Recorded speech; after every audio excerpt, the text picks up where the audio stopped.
Blakeney now by the middle of November's got a very sleepy feel to it.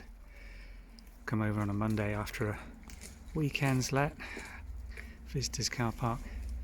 Just a sprinkling of cars in.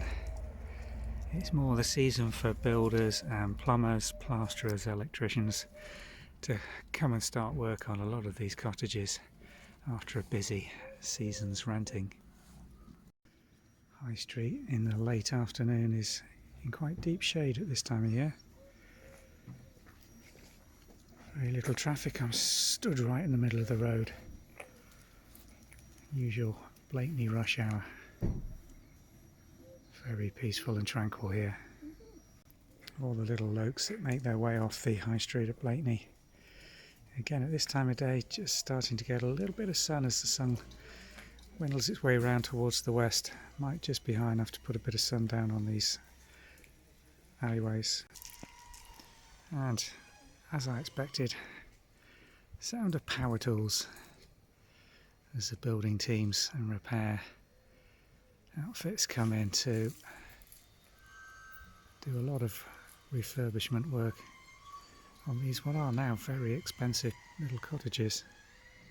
Pear trees, one of my favourites, just tucked here off the high street, this little parking spot. Quite close to the Blakeney Deli, which is where Kate's just walking past at the moment. I think that Mercedes is part of the Blakeney Cottage company cleaning team. They'll be having a busy day today after a weekend lets here in Blakeney. Next little lope as we make our way down the high street towards the Quay. Just getting that afternoon sun coming over the top of the garages at the end.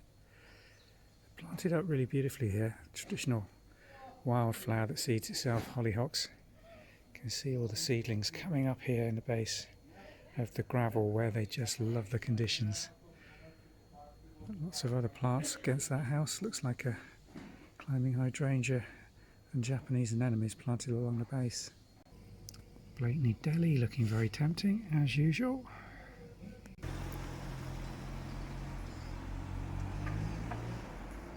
And that's what you come to Blakeney out of season for, that beautiful late afternoon sun just on the cut. Let's go down and walk along there now. And here we are down on the quay at Blakeney. Low tide, beautiful big blue sky, and the sailing barge Juno come in where she's moored every winter. Still rigged, full sails in place. They'll be stripping all that off and eventually lifting her out to do the fouling on the underside of the hull, which is done every single year. But what a gorgeous, gorgeous afternoon here in Blakeney. Just look at that sky. Absolute dead calm. Seagulls just sitting around. Absolutely gorgeous.